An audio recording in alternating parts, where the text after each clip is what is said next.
আসসালামু আলাইকুম virtual viewers, সবাই কেমন আছেন? নিশ্চয়ই খুব ভালো আছেন।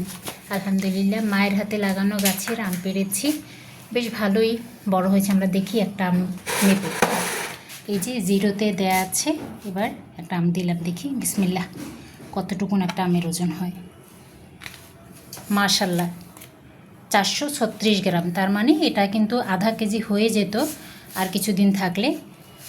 এরকমই হলো আমের সাইজ, এবং এই আমটা পাকলে কিন্তু একদম লাল হয়ে যায়, সিঁদুরে লাল হয়ে যায় আলহামদুলিল্লাহ। তো এটা আমরা খেয়েছি, মূলত কাঁচা খাবো। আর একটা আম দিয়ে দেখি,